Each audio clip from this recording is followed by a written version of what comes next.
G'day, doggies fans, all things Bulldogs. It's the episode 44 of the podcast. And tonight we're going to talk about the upcoming blockbuster next Monday. That takes precedence, and the other blockbuster Origin tomorrow night.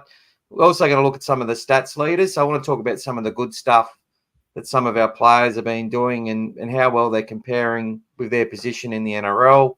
Do a little bit on that. But first of all, going to introduce massive Bulldogs fan, lifelong Bulldogs fan, former champion 5'8", coal miner.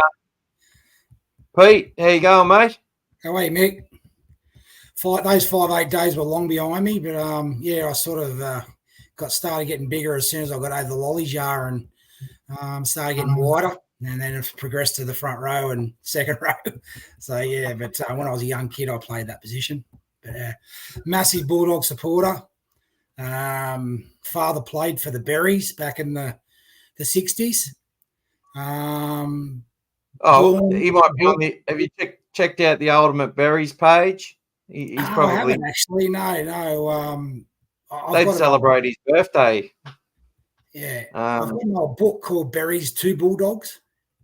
Yep. And that sort of like goes back all the way to the beginning of when we started, and it's got all the guys that played upwards of 50 games. Yeah. Dad missed out on that by one game. So he was a third and second grader, played in the 62, 63, 64, and then went away to the bush and then played for country and then came back and played for Canterbury in 67 for under Kevin Ryan. The year that we beat South in that. Yeah, he played off the bench a lot. He was very close to getting on a few times in first grade, but unfortunately just didn't get on there. Only 1% make it, they reckon. So I think that you gave me an awesome rap. We finally got to sprinkle his ashes last year. Josh Reynolds' retirement game. My brother and I, with his two brothers and all our nephews and my son. It was a very special moment, sprinkling his ashes down the north end of the ground where we used to sit as kids, watching with Dad. Yeah, and it was very special because we didn't think we were going to get on. So it was so lucky that Josh Reynolds had his retirement day that day, and they let us onto the field. So it was almost like, because I've been in touch with Aaron Warburton to get on there, and it was such a hard thing to get on. It's very difficult to get on Belmore. Yeah, with insurance and stuff. Yeah, exactly, all that. And they train there, and it was almost like the gates just opened for us. It was such a special and incredibly fortuitous, shall we say, day to get there. Yeah. And so he's there on hallowed ground. Dad, forever. Yeah, that's amazing. I wish I thought of doing that for my mum as well. I've still got her ashes from 2013, and she's a big Bulldogs fan, born and raised in Cootamundra. Cooter Bulldogs. So, yeah, I actually remember the photos that you had of you spreading the ashes out there as well. I'm pretty sure there was photos taken. I'd be right in saying that, wouldn't I? Yeah, you actually made a very, very nice comment. We were very, I was very happy with what you said, and I appreciated the sentiment. Mostly because we waited so long, because Dad had been passed away for 5.5 years at that stage. So my brother had his ashes. We'd interred him down in Kiama with Mum, but unfortunately, Dad's final wish was always to have part of his ashes sprinkled at Belmore.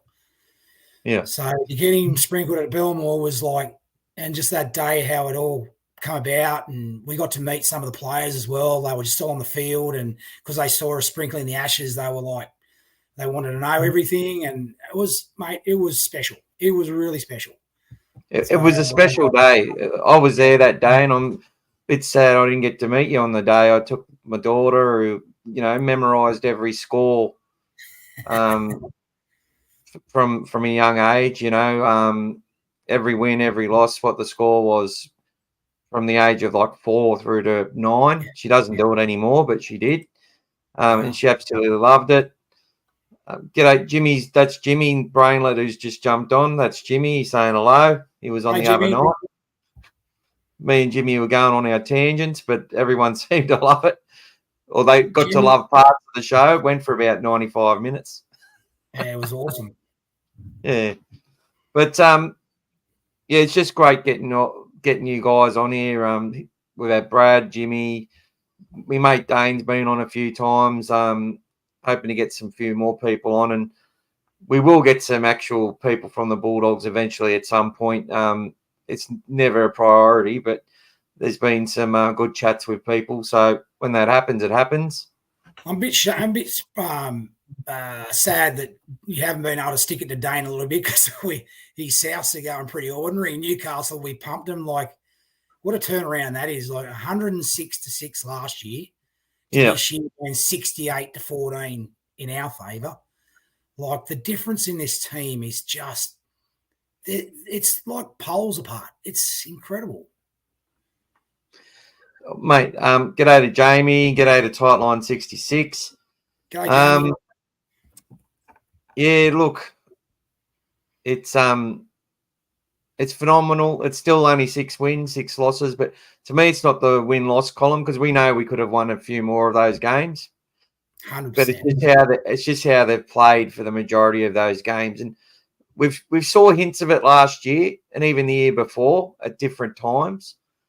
But and when I talk about hints of it, that when we went to Melbourne in round 2 last year, the way we looked in certain games, the way we came back against the Cowboys and the Titans, when it just hadn't been part of our repertoire for so long, you could see the cogs were starting to turn, and then things fell apart as they can. Yeah, I mean, we just got so many injuries. It's going to that next level. So hard when you're getting so many injuries against top line players. Like, not just okay. You can get an injury or two to your lower status players, but when you get to your marquee players, it just kills any momentum you're going to have to try and make a charge at all, you know? Yeah. And that Melbourne game last year, that Melbourne game was unbelievable. 26-12 or what it was. Yeah, 28. We absolutely dominated them on their own paddock. And to be honest, when do they ever get dominated down there? Very rare. Never. And it wouldn't matter what side they threw out there either. Canberra's probably the only one I can think of who just goes and does a job on them down there. Backs against the wall, Canberra. That's the team that when anyone's talking about they're going to get beaten or they talk up the other side, they seem to find a way to win it or go close. So yeah. Jimmy said poor Dane. Yeah, poor Dane. And Dane's his harshest critic on his own teams too. So I can imagine him. You know, I'm probably more apologetic for his side's performance than he is. And, you know, I don't like Souths. And I actually have a lot of respect for Newcastle. I like Newcastle. They've always been a team which I, have had a soft spot for. Yeah, I'm a but when Gay Guy hit Burton in Origin, I was like, we started up a chant, Gay Guy's a wanker, and got that going through the socials, and everybody said it. And but he's actually not a bad bloke either, really. I lived in Maroubra for 5 years, and I marched for South. Like it wasn't for the reason why I can't stand them as a club. It was actually for them being a foundation member of the league. The supporter base is there, and it was a travesty that they were actually booted out of the comp. To be honest, they were just run by dickheads basically, and put into a very bad situation financially. That the league had got sick of pulling them out of the crap, And then when 80,000 people marched down George Street and put the I was there too, mate. You were there as well? Oh, mate. Yeah, I was. Was it unbelievable that day or not? It was unbelievable. Yeah. I wore my Bulldogs jerseys. There was every jersey you could think of in the NRL was there, marching for South. It was really cool. That's why I was so dirty on the 2014 grand final, because our club actually went and bought the bell and gave it back to them, because they auctioned it off to try and they had to liquidate it and stuff. What bill? You know the bell they rang at the start, the South Sydney bell, and they did it. They did a big thing at the start of the game, and they had. So it was all the grand final was all about South Sydney. It wasn't. We were just, partakers in their show, and I felt they should have had the Bulldogs down, like the Bulldogs players down with them while they did it, or something, or a representative of the Bulldogs, because the Bulldogs club actually. So hey, that is so ordinary. Yeah, and that's. But don't you think that's the same every Good Friday game? Like every Good Friday game, it's like Latrell, this, that, and the other. And Nabel gets on and he does his spiel, and nothing ever said about the Bulldogs and what we're doing at all, ever. I said that to Jimmy on Sunday too, mate. You did too. I was reiterating what you said before. Sorry. But there'll be all these great games, on 3 really good games coming up, and they just talk about Latrell, or they talk about Nico. Or they talk about one player, Cleary. Penrith don't exist unless they're talking about Nathan Cleary. So no, Nathan Cleary, I love him, but if Fish and Leota don't set that platform for him, he's not the same player at all. Like and Yowie a bit, they set that platform for him. He runs off the back of that. Well, let's talk about Origin first, because that's a good segue into that. Because absolutely. So thank you for that. Here we go. Latrell is back, fitter than ever. Who said that? I'm a big fan of Latrell Mitchell. I love him playing for New South Wales. I would prefer him to be in the side, to be honest. When he would make himself available, I thought he scares Queensland. And if he's marking up against, which I think he would, he'd mark it on the left. He'd be on the left. So he'd be marking up against where Siwali is now. He'd scare the bejesus out of as the hammer physically. Give him early ball. He'll scare the shit out of him. And I think, I'm not saying Hammer's a cat or anything. I'm just saying if he copped a few Latrell whacks, I think he'd go into his shell a bit. Yeah. My opinion. I 100% agree, mate. Latrell is made for Origin, and he always performs in it. He does. You can see what Madge has tried to do. He's tried to pick a team of the hardest working players that are, wear it on their sleeve everywhere they go, that are essentially he's tried to pick players that Queensland would pick. Yep. Except I think he's left 2 players that I think would play for Queensland if they were Queenslanders, and that's Josh Curran and Jacob Carraz. I think they would definitely make the Queensland side, maybe if not this year and another year. But I do think we'll see Jacob Preston in New South Wales colours within the next 2 years as a certainty. Who do you see him replacing though, Mick? Like we are absolutely chock-a-block full of back rowers in New South Wales. I'm talking about, and now they've given Ola Kawatu a go. Liam Martin's still a dog. He's a full-on dog. You got the probably my estimation the best player. He's my favourite player. He's plays for South, but he's my favourite player in Cam Murray. I think Cam Murray would be my first pick whenever I pick a side, because he'll die on a shield for you. He'll die for you, Cam Murray. We got him to come back. Then they got, who's the other one on the bench as well? They've got another second rower. Oh, that Hudson Young. So they got tons. I don't rate Hudson Young. No, that's just me. I'm with you. I agree. I think he can make things happen. He's one of those players who'll chase it. He'll go for it. And he's definitely a good player, and you wouldn't say no to having him. I agree with that.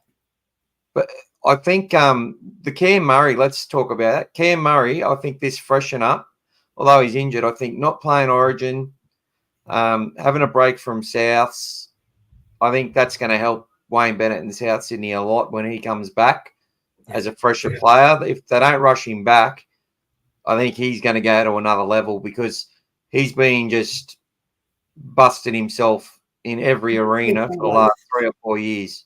Did you see some of those games at the back end before he got injured?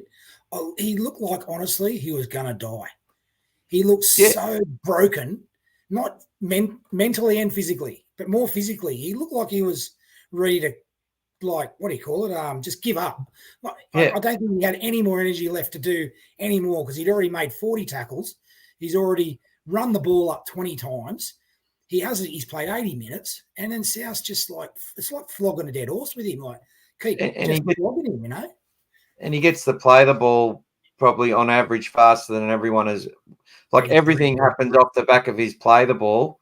So he'll have a run, which will then mean that the next player up gets a really good hit up. They're able to do a fast play the ball, and then next minute he's the one, you know, running the shape for the backs to get things going. So he's just everywhere. And on this show last year, we basically said Cam Murray needed to be the lock from game one. 100%. 100%. Had to be the lock. Had to be. The Penrith connection, the Penrith style of rugby league could work in Origin if the referees refereed the game like an NRL game, but they don't. They don't. They let them. People can be lazy in the ruck. They can hold you down in the ruck. They don't get penalised. So the fastest team wins. Queensland picked a faster side, a bigger side of slow play the balls. Yeah. We dominated possession in those games. We couldn't have done anything better with as far as possession and field position did. Cleary did his job. But when he doesn't have Payne Huss and Jake Trbojevic aren't necessarily denting the line. They're not skiddling blokes off a slow play the ball. The Queensland defenders are able to meet them halfway, which means you've reduced impact from that. They're trying to generate speed from the play the ball. They can't. So they just had to try and kick their way through field possession and holding the ball. But as soon as Queensland got an opportunity, bang, bang, bang, you know. Mate, and they've got Reece Lightning out the back there. And, you know, they've got strike. They've got massive strike. Cherry Evans plays like a puppeteer. He just does and just puts in a little bit. Munster's just so erratic, and you just don't know what he's going to do. I mean, without Munster, they don't win the first game. They lose a series. That's why they got Cotter. That's why that bloke's like Cotter. Cotter's not a big man, but he'll give you 80 minutes of 40, 50 tackles, run the ball up. He very rarely gets belted backwards, and he always plays the ball on his knees. He's like the three players that I've noticed who play the ball on their knees, the best in the NRL, Cam Murray, McInnes, Cotter, all small, not the big blokes. Well, that's another good segue. Another good segue, mate. You just like went on 3 different tangents because you said about like Presto. So, but I just wanted to ask you about Presto. Who would he potentially replace, though, before you go anywhere? Like, I think who's he going to take? Whose spot? Well, there's always injuries, as we know. Correct. There's always injuries. He's a player that gets better and better. He's scooped our awards. He's got that body shape. He's got that body shape where he's not huge. He goes all day. He doesn't stop running. He's a beast. At all. Yeah, 100%. He tidies up the ruck so well. Like, I don't think I've seen anyone make a clean line break past him. No. And sometimes he has to push. Like when he's in the line? Like when he's in the line, hitting on that right edge, like he's on that right edge with Critter. Do you feel like anyone's going to get through them? Mate, Presto is like granite. He's not going to get past you. You're not going to get past him, sorry. He's so good. And left or right. It doesn't matter. Wouldn't matter. But, I mean, as an Origin player, Josh Jackson, he is definitely that. He is unreal. Yeah. As in for that. Like, I mean, I just think if Madge is going to be this coach who wants to pick on effort and all that, Preston's your man. But who's he going to replace? Because the guys he's picked now, like he's got a big big one with Olakuatu. Olakuatu's a big one. Like, he doesn't play many minutes. He's not a big. He hasn't got a motor like Presto. He hasn't got a motor like Murray. He hasn't got a motor like what's the other bloke from Penrith, the dog of dogs, Martin. He hasn't got a motor like them. He will run out of gas in Origin, in my opinion. And we'll see how he goes. He makes way to Presto, maybe. I don't know. Well, look, Keon Kolomatangi, if South start to improve, he goes back into that category as well. He's another one they can pick, and he can also play middle if he needs to. And Olakuatu could come off the bench and play middle. They have him out middle mid. What do you reckon? Do you reckon he's going to play middle? Is Olakuatu? I don't know, mate. From what I've seen, like, when he levels people, if he's sent out there on a mission, I want you to hit like you hit the jukebox last year.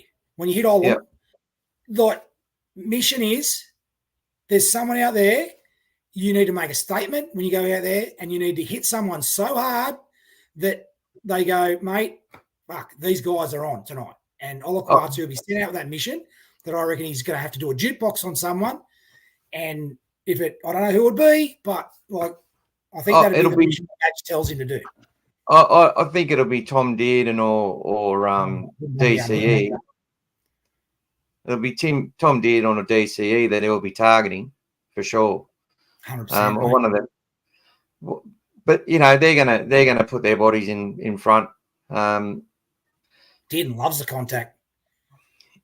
Mate, he's just a goer. He'll be another. He won't be a pretty boy by the time he's 2 or 3 more years. Remember, Cam Murray used to be the most handsome player in the game. Yeah. He's going to look like he's not going to look like that for long. No, he'll look like McKinnon in a couple of years. Isn't he beautiful? when he takes out the bloody. I shouldn't say that because no. He makes us look really good. No, but I reckon Mark Nichols the other day made him. It was like that was almost like here we go. There's some competition here for who's the prettiest in the point. When he took his mouth guard out, that was so funny. I mean, and he's got blood pissing out of his face. It's just they've just taken so much character out of rugby league, haven't they? And blokes to have a bit of fun and have a joke at their own expense. Blokes are just so robotic with their answers to media, and maybe just I can't say the wrong thing. I don't want to do a Sam Bacco from the old days, and you know what I mean. I don't want to stuff up, or a Latrell. Latrell, that was a fuck you. That was to the media, massive F you, in my opinion. He just said that to really get under the skin of the media because they got sick of being targeted, I believe. Oh, I've got a lot of time for Latrell. I think he's very misunderstood. And, I think Jimmy, just as we go on a tangent, made a really good point that I agreed with, is that the media have built this guy up, only talking about him and, anything good that he did, they blew it out of proportion. And, well, you've got this even some of his own fans critical of his performance in some of the effort areas, I guess, when comparing with other fullbacks. And then you have a situation where when he starts doing something wrong, they make out that the media are protecting him and the NRL are protecting him and stuff. And I don't believe that's the case at all. I just think they've just overinflated the hero status of him, and now they've turned the screws in because they're joining the popular opinion of the Latrell bash. On that effort areas, if we are talking about Latrell, can I just make this point? Yeah. Like, I've got a son who's 14, he plays in his team. He's playing the fullback position. And when I get him on the Foxtel to watch effort areas, and this is what you need to be doing as a fullback, what you need to be doing, I type in or I pause on Latrell, and then I pause again on someone like Clint Gutherson. And I'll say, look where Gutho is there, right? He's at marker. He's just made that tackle. And the next tackle will pan over, and he's sprinted across the behind the line to make a tackle in the corner to save a try. And then Yep. Latrell 2 weeks ago was standing at marker. He just made a tackle. His mouth was wide open because he couldn't get any air in his lungs. And you saw him stand at marker and just stayed there. He did not even try to run over behind. And obviously the team they played against scored in the corner. And he didn't even try to get across. And I'm going, Jacko, with your position, that is your job, is all effort. Dill Edwards, another one. Teddy, like Reece Walsh last year, got panned for that. Like, remember in the grand final because he didn't make that little run across when Kenny scored and stuff like that, you know? Yeah. If you're a fullback, your job is to be 100% effort. And I think Latrell, that's why I don't think he's a fullback. But they're paying fullback money, so they have to play him there. What do you do? Yeah, I think you've hit the nail on the head. It's what the fullbacks that add the most value to your side. Make the tackle, stand in the line, then run each sprint across when the shape's happening out the back, and are there, and also they're like trying to make sure that if there's a kick or a switch of play that they're getting back as well. You know, like they're just everywhere, alert to the whole thing, and at the same time they're screaming at their players of where to go. That's right. I love our blokes at the moment. Like, I love Connor Tracy and Taff. Like, honestly, especially Taff. He's only a little fella, but he's all effort, man. He goes so hard. I mean, I don't want to talk about the Dogs yet, but because you're talking about Origin, but I look at effort players, and Connor Tracy is is a dog. He loves it, mate. He loves contact. He loves going hard. He'll work his ring out for you. And for me, that is what I want him when I'm picking a sheet for team list. I want a guy like that, you know. Well, for me, $1 million player Latrell is just not giving you that, Nick. To be honest, I've got to be honest. You get more out of your money putting him back to centre than just having him. We're paying Critter. Do you know how much we're paying Critter? About $800, and he's a centre. Like, do you think that we're paying him sort of like fullback money? We're still playing him in the centre, and there's no thought about putting him back to fullback really now. There was a bit of talk about it, but I don't know. We're sort of paying him a fair bit of money there, Mick, and he's come as a great signing. He's just given us everything: leadership, defensive reads. Well, wow, what a defensive player he is. He's just, and then, you know, we haven't even seen him with the great attack yet. I'm waiting to see that. I can't wait. He's gonna. Well, after we talk about Origin and the Bulldogs, I'll actually go through some of the stats, and I've got some stuff highlighted on Critter as well, which is probably flown under the radar for a lot of people. And g'day Aussie Prison Stories. G'day Sam. Go the Dogs. What's happening to me mouse? Nichols the GOAT. Sam Tanuri, Carraz at fullback, Tracy the wing. I know Carraz was great there the other day, mate, but we don't need to make the change. Trust me, we don't need to make the change. Oh, he was so good, wasn't he, Nick? Like, he was like, it's almost like a statement to Serraldo to go, I'm here ready when you need me, you know what I mean? He's going to cost us a lot of money at one stage in his career. Yes, he is. Yes, he is. He's going All right, g'day, Scary. Up the Mighty Dogs. All right, well, let's talk about some more about Origin. I'm going to share the screen and bring up the teams because we've got Teddy back in the side. Blues versus Maroons. That's it. Can we see that on the screen there, matey? Yeah, I can see it, yep. Excellent. All right, so we've got Tedesco and Walsh at fullback. Brian Toto versus Xavier Coates. Crichton. I think Crichton's going to play on the left. I'm not sure. Well, Suoli normally plays on the right, doesn't he? Suoli, he plays on the left, I'm sure. Oh, does he? Like if hang on. He plays the same side as Crichton, doesn't he? Yeah. Sure. So that means he's playing on the right. You are right. You are right. Like sometimes I get mixed up and say, are you a right defender or are you a right attacker? You know what I mean? Like exactly. Like just say you're attacking. If you're attacking, I'm pretty sure Suwali plays on the right. in attack. So Hey, Jack, Critter, can I just introduce you to my son, Mick? Sorry, he's only going to be a cameo for 2 seconds. He just wants to say hello. Hey, Mick. how you going, buddy? What's your name? Jack. Good to meet you, Mad Jack. You Bulldogs got the best name, best Aussie name of all time.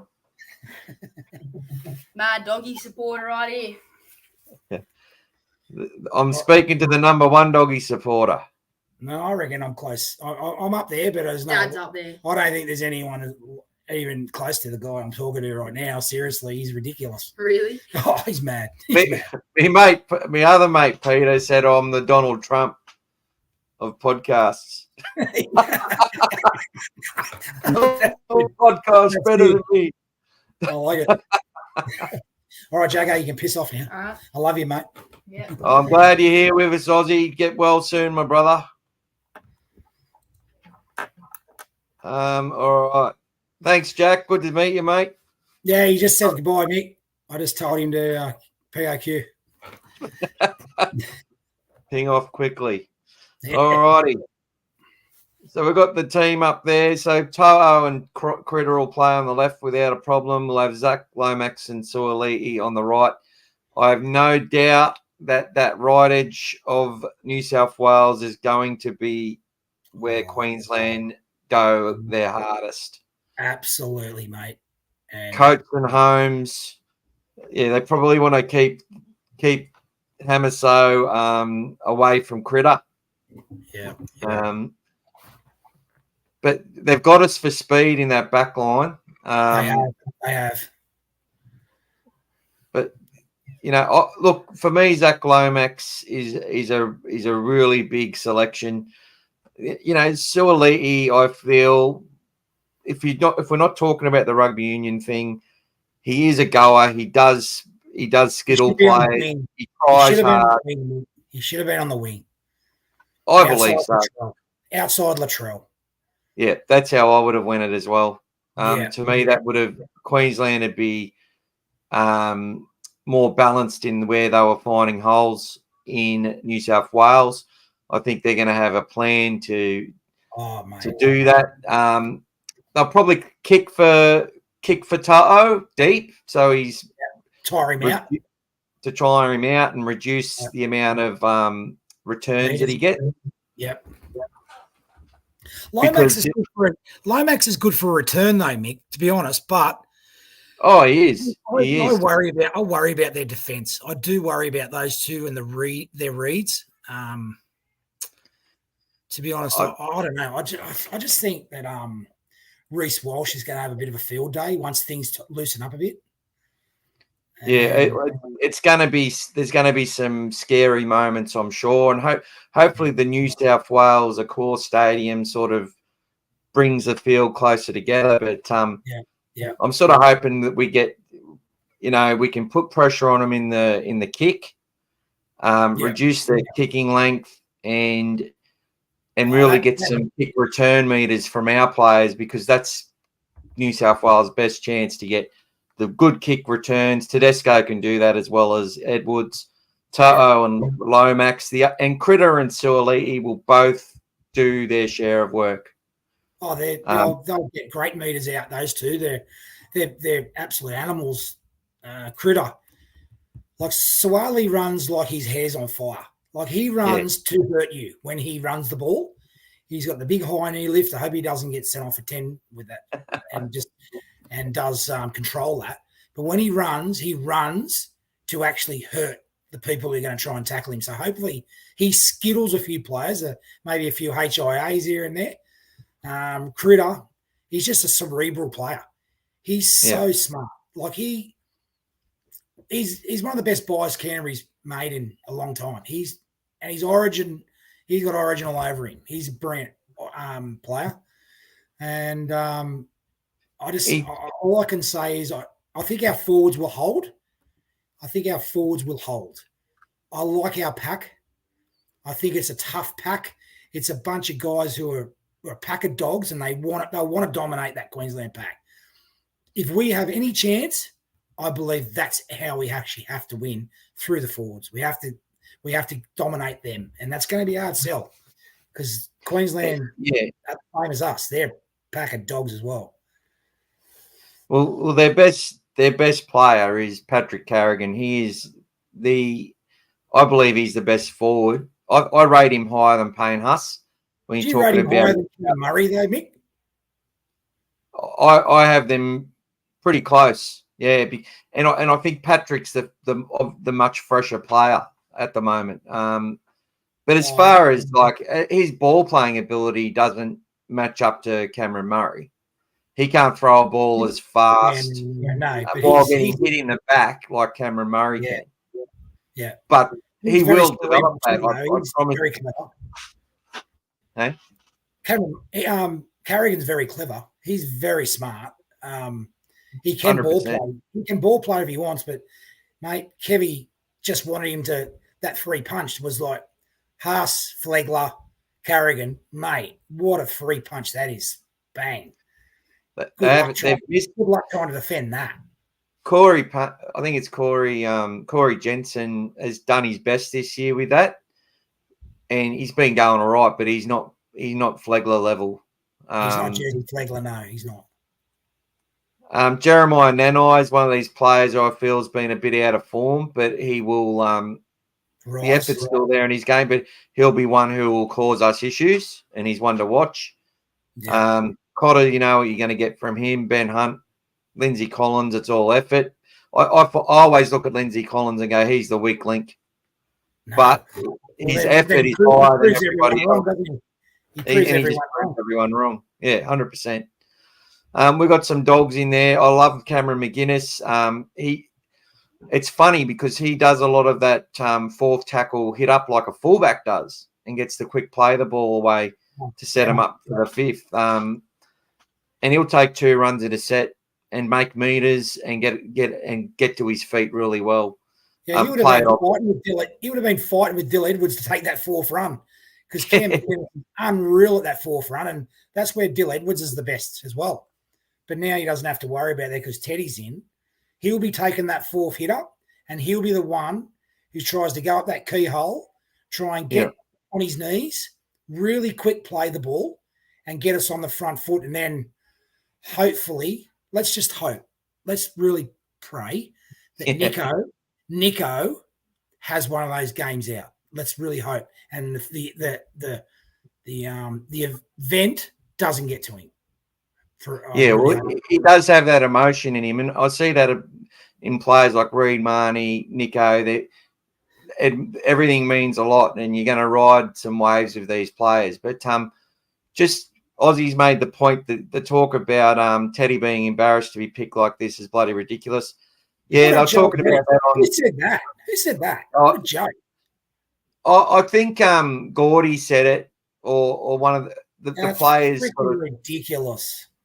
Yeah, Gordon Tallis is a really good man. I'll say that he's a really good family man. I love Gordy. I think what he because Buzz said, "Oh, that's bullshit," and I sort of agree with Buzz. But what Gordon meant was that now that he's been, what he was trying to point is that he won't be embarrassed, but when he's coming back in, it's like he's been picked for the first time again, sort of thing. Like he'll come in and it won't be he's coming in as the captain, he's coming in as the replacement. So it's I'm putting 20 on Teddy to be man of the match. Yeah, well, many people are. I swear to God, he's got a chance of being man of the match. I really do, because it's almost like he's got license to go out there and just play with, what's the word for it? Complete gay abandon, so to speak. Freedom. Like he can do what he wants and go, you know what? Stuff it. I'm just going to go and prove everyone wrong that I should have been picked. Yeah. I think that this is what my prediction is that Teddy, obviously, when he gets the ball kicked, he'll do that bit. But I think he will play. We will see Nico and Jerome do a lot more of like touching the ball. And Teddy won't have as many runs where he just picks it up from dummy half and goes it himself and and crabs around looking for something, because That's what I was I gonna found ask that you. Teddy and Jerome used to get cramped up all the time. They did, didn't they? 100%. Yeah, I Did you think what notice? will, but I think Have you he'll pick noticed his every moments. time? Sorry, I what think was that? I think Teddy will pick his moments I agree. and maybe play in a way that's a little bit different. I've just got this feeling we're going to see something different from Teddy. You want that Teddy? And he'll wait until the right moment and go bang, and we'll see something through the middle. Teddy of about 4 or 5 years ago when he scored that try. I remember Joey's commentary. He goes, "It's under eights. That's the Teddy we need." That try he scored years ago when he just went bang, bang, bang, palm, palm, 2 blokes. It was like Tarpany in that grand final a couple of years ago when he just done it all himself. And then he just looted around, stepped off his right foot, bang, straight, and straightened up and scored a try. And it was like, are you serious? How the hell do you score a try like that in Origin? That's the Teddy we need. This one. We need He's him got that not balance. to get in the way. And you've just said it.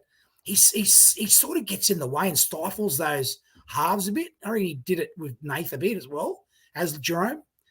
And let's hope that Madge, because Dill Edwards wouldn't have done that, would he, Mick? He wouldn't have done that. No, well, Dylan Edwards is going to come in, do his job, and then he's going to, run around the back in shape and it'll go from the 7 to the 6 to the 1, out to the center or the winger. That's right. But sometimes when Teddy's there, he'd sort of be getting the ball and then be taken on the line, and then Jerome would get it and he'd crab back inside himself off the left and come back the other way, trying to make something happen. And you sort of look at the Roosters, and Gaskell made a point about that a while ago. He said the Roosters score a lot of tries that other teams don't score, like where they've just sort of. And I think I know what he means by that. And Tedesco's a lot like that. My take on that is Sam Walker. Yeah, it's like the word discombobulated. He just does what he wants whenever he wants, whenever he wants, and it's like it's so disjointed and weird and wonderful to watch it. And Teddy runs off the back of it, and he just made that Dragons game. That some of those tries were embarrassing for the Dragons, but the way they were playing and the way Walker played that day, I haven't seen a half play like that for a very, very long time. It's funny. It's funny you mentioned that, because I said on that day, I said Sam Walker on that day would have been a good halfback in the 70s, in the 80s, in the 90s. That's exactly any era that we've ever seen, he would have fit in that day with the ball, the way he played with the ball. Yeah, it's funny because we don't often see that a lot. I don't mean to ask your age, mate, but did you ever see some of the games we played in the 1980 year when we were called the Entertainers? That I haven't. Very similar. I was only 3 years old. Now, I remember one try when I was 9 when that year was on, turning 10, and I remember one try. We got the ball, and we scored a try, and we went through 16 pairs of hands, and we started the movement 25 metres out from their line. Wow. If you can get it on YouTube, probably that try. You just type in Entertainers and there's a try. It's so special. It's almost like that Australia try against the Poms all those years ago with when they went inside and outside and then the kick over to, and I think Cliffy Lyons scores at the end. It was like that. And that's what reminds me of Sam Walker and the Roosters when he just plays what he sees, and it's unreal to watch. It really is. He's a phenomenal little player. He's so clever. I was just having a look. I'll have to look for that. If you could find that video, send it to me, mate, because I'll play it on here one night.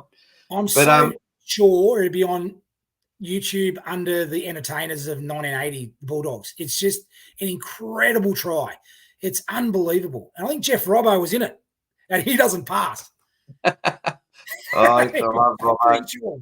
I'm pretty sure he was in that movement. Yeah. Ozzy said another good thing. If New South Wales win and if Teddy wins the game for New South Wales, then what does Madge do? I think what we might see is Teddy will stay. You won't change a winning team. well, Dylan's not going to get a game before Origin 2. And if we've won the first 2 games, maybe then brings Dylan onto the wing or puts Dylan onto the bench. Can I ask you this then? If I asked a bloke at work, shout out to all the boys at Tarmore Colliery, by the way. Oh, g'day, lad. I asked one of the boys today, right?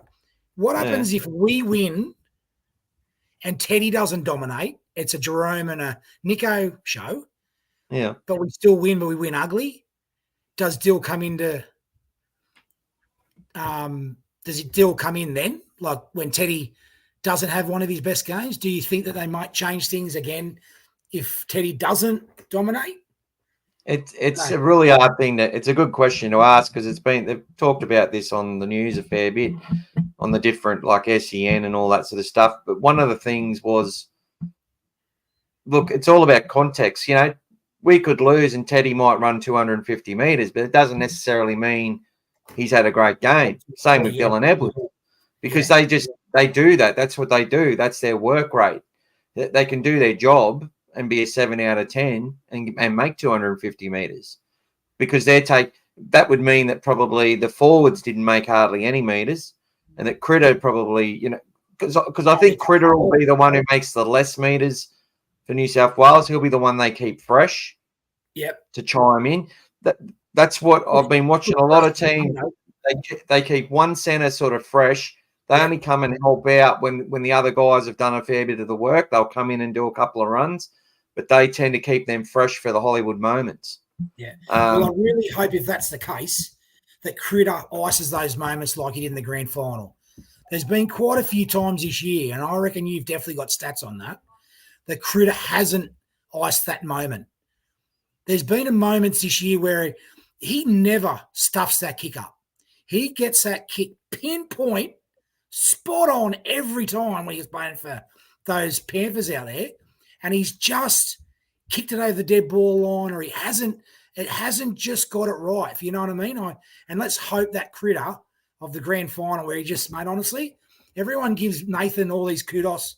Critter has as much to savour that victory with his 3 massive things that he did, mate. Massive. He should never have scored that try. The 6 again, and the kick, and the other kick was just like massive moments. So we need that tomorrow. We need that tomorrow night from Critter. Well, that answers a question why he's an $800,000 player. He's literally the most expensive player in our club. So we don't have any $1 million players. I know we don't have $1 million prop. We don't have $1 million spine player. So that shows. I think you've actually. What do you reckon Birdo's on, Nick? It's reported between 750 and 800. Plus, you'd have third parties. So we got 380, 800s with kicks. With kick out, approximately, Kicks, Critter and Birdo are all on pretty close, the same, with no $1 million player. Yeah. You know, the way we're going, I don't want them to go out trying to buy someone who's a $1 million player. But that's another thing. We'll talk about that later. But Origin, I want to ask you one question, Mick, just before you go. You live up in the Goldie, don't you? Brisbane. I live in the Bayside. Righto. You obviously grew up in New South Wales. Have you got many Queensland mates? Like, have you met a lot of mates up there? Look, I moved up to Queensland after I think I was 19 or 20. Yeah, 20 years old. Basically from about the year 2001. I've been here. And look, my kids are Queenslanders, but they honestly prefer if New South Wales won because the way I carry on. I'm just more asking. But have I got many? I've got a few friends that are Queenslanders, especially through work and stuff like that. But you know, being a family man, I just work hard. I don't really spend much time hanging with mates. No, I'm just more like Queensland's are wankers. They're just full on wankers. And this time of the year, it's my favourite time. Honestly, right now, the three games leading up to Origin, and mate, this year I've got to be honest, my heart's swelling with pride just the way our team's playing as well to go into Origin. and we've got 100%. three representatives representing New South Wales. It's been a while. We haven't really had that much representation recently, so it's like really nice. But you know, like I love this, but Queenslanders are just nuts, and I just go, you must cop it up there. Look, mate, when see the difference is look, I've got a fair few things when I can talk about Queensland. Queensland is probably the most if you're looking at the south of America, it's most closely aligned with that. It's the most patriotic. When the news is on up here, they'll say 4 Queenslanders died in an air crash. They won't. Whereas in New South Wales, they'll just say there was 7 Australians on board. That's right. But in Queensland, they'll say that 5 Queenslanders died. When they do Australian Idol, they'll say there's 3 Queenslanders with a chance of winning Australian Idol. They don't say that in New South Wales. No, they don't. There's 3 people from New South Wales who might win. Like this, the state versus state rivalry is carried through. That is spot on, mate. It's carried through everything. In all the years that I've been watching this, I've never ever looked at it from that standpoint. That is enlightened me, to be honest. I never even thought about that, to be honest. They don't. That's why they get it, don't they? They get it. They understand this, and just they're so manic. They're crazy. Well, their media caters to it as well. So the media says, "Let's go Queensland!" all year round.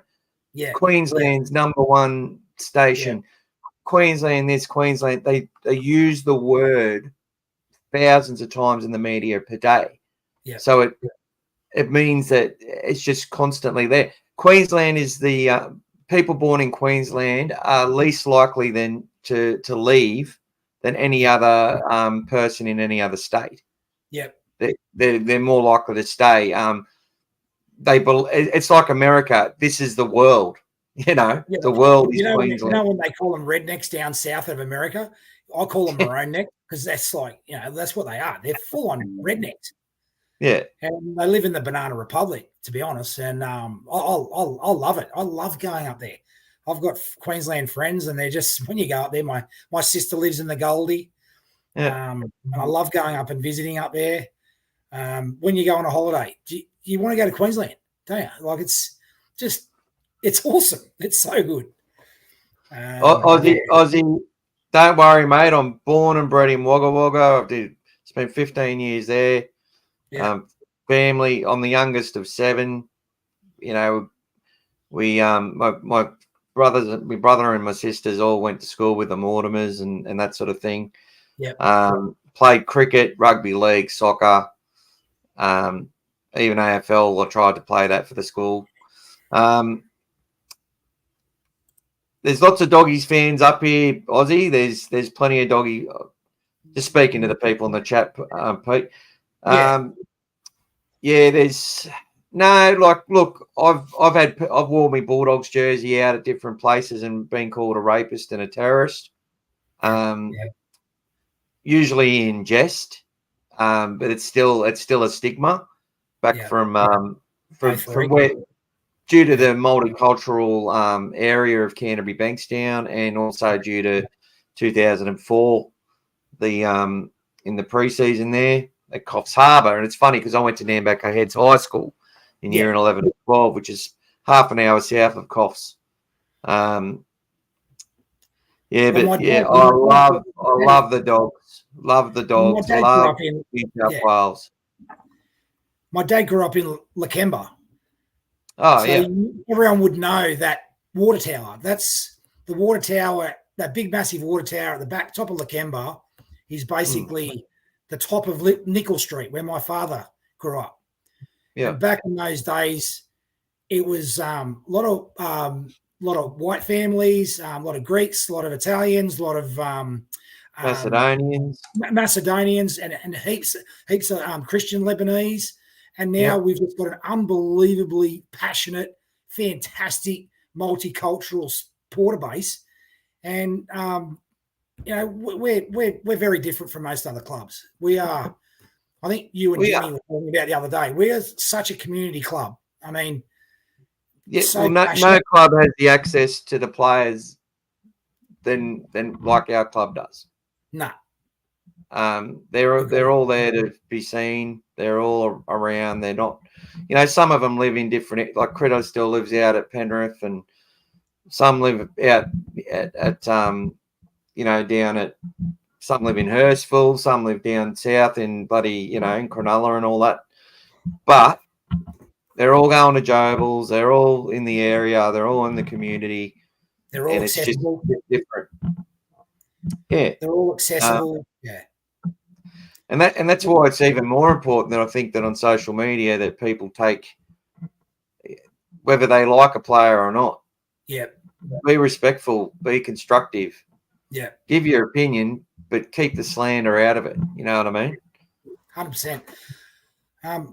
What's your prediction for the game, Mick? Have you got a prediction? Shout out to Monstar 32 from Melbourne. Glad to have you on the show, brother. My prediction in Origin is, look, New South Wales are going to win by 16 points to 12. That's unbelievable. I was going to go 14-12. I actually was, and then I just changed it. It's going to be a little bit dewy. There's going to be a lot of drop ball. And I'm thinking Reece Walsh is going to be stifled because of that running game of his. Like he makes a lot of mistakes, and let's just hope he has one of those shit days out and drops the pill a bit. And I think 14-12, 2 points by Beesdick, and hoping that Teddy has man of the match, $20 on that. I'm going to gamble responsibly. $20 on Teddy to get man of the match, because he's just going to show everyone why I should have been picked from the beginning. Well, let's hope so, mate. Look, I'm worried about Selwyn Cobbo on the bench. I think they got a big plan for him, and he is an absolute beast of a player. Superstar. He could play prop. They could put him at prop if they needed to. You know what I mean? They could. They've got a plan, and they know how they're going to do it. Yeah. I mean, for me, Spencer Leniu is a highly important player in our team. I think he's 2 years overdue for this role. He has been the best bench forward for the last 3 years. Yeah. What he does in 20 minutes, other players struggle to do in a full game. His aggression and will to dominate. Like, he goes out, like when he was playing for Panthers, I mean, we haven't really seen a great deal of it at the Roosters yet, but it'll come. When Fish and Leota, because that's why Fish and Leota are split up now. Yeah. They don't play them both at the same time and have them come off. They play Lindsay Smith to come on, and Fish and Leota are split, because back before they took them both off at the same time because they knew Spencer would come on and skittle, and he'd get every player in the Panthers team would lift the moment he turned up. So we got Spencer on the field. We just lost Leota, and Fisher Harris just left, and we get Spencer to come on, and you go, oh my God. And the whole team would lift because Spencer come onto the field, and he just come on and skittle blokes. Unbelievable turn of speed. Like, his leg power and drive are just unbelievable. He's well, that's the whole point. You had the Fish and Leota going and dominating blokes, and look, there's games where those two might only have 2 runs in their opening stanza because it's all been the grind. That's right. The team stay in the grind with them, and all they've done is just tackle. All they've done is just tackle for 25 minutes, and then Leniu comes on and goes bang, and he runs through brick walls, and he does. That's Origin to me, and he doesn't stop. He's not a lazy player either. He's out there to go 100 miles an hour, and he's a bit crazy. And I think he's the type of with Oluwatu and Leniu together, that could be vicious.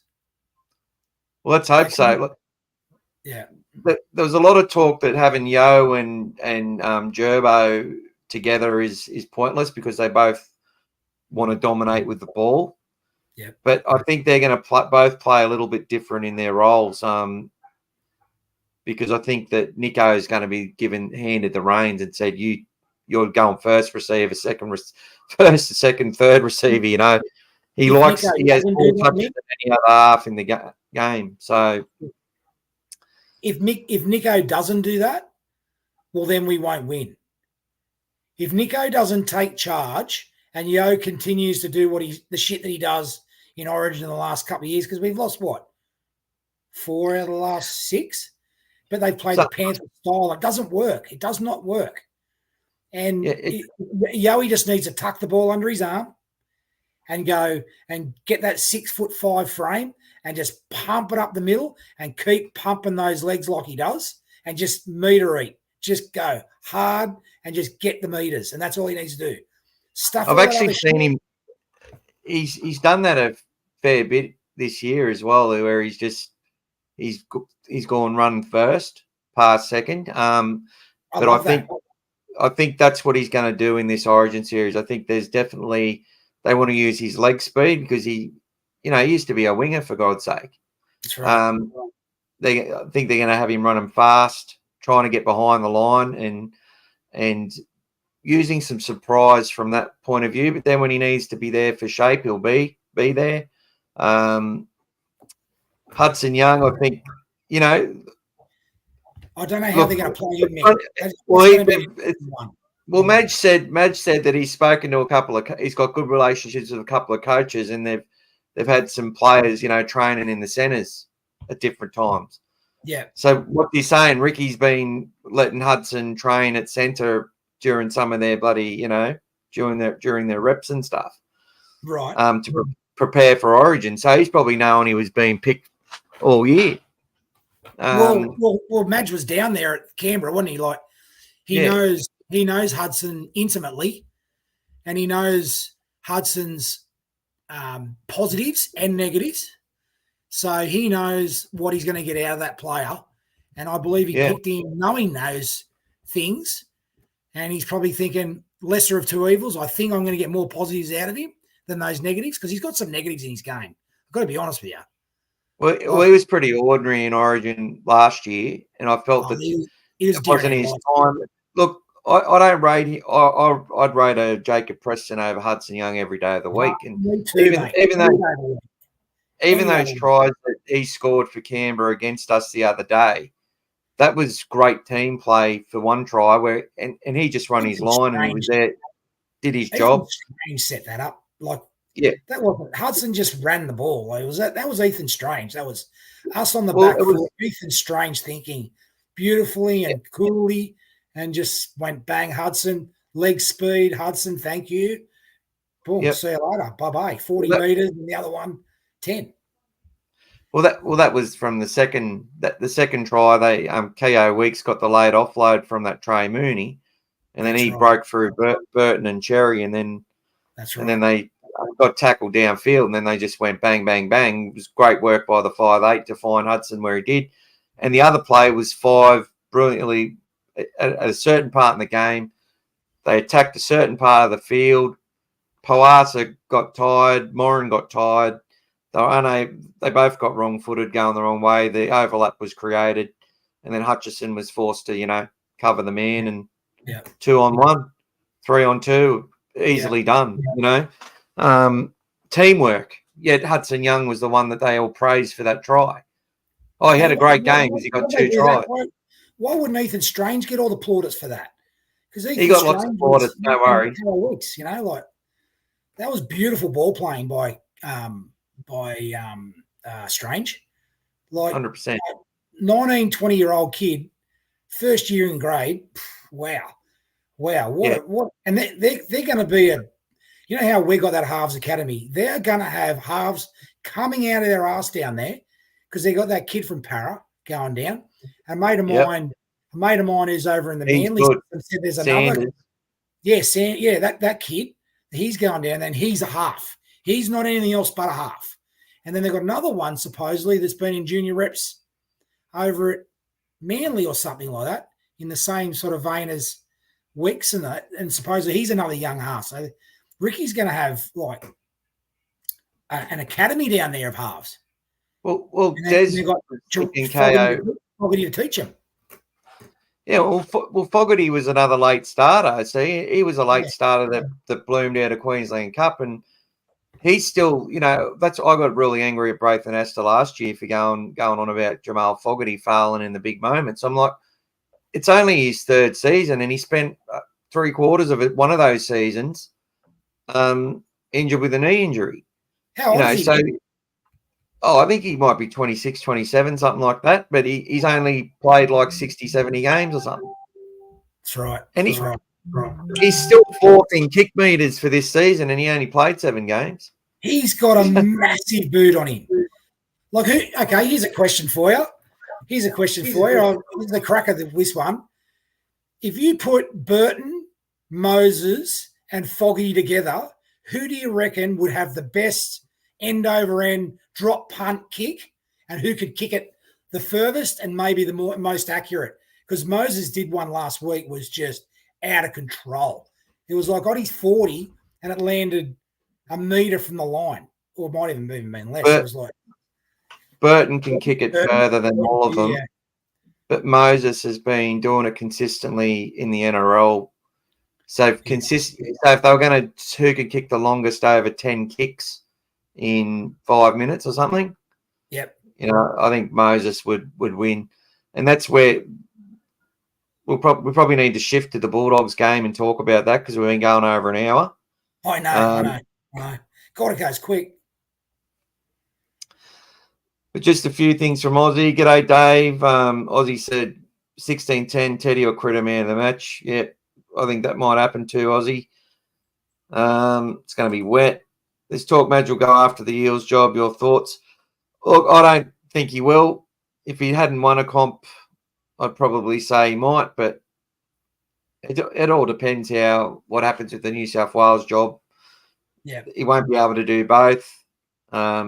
Look, they say they can't do both because the criticism they get if the team fails or if the Origin side fails.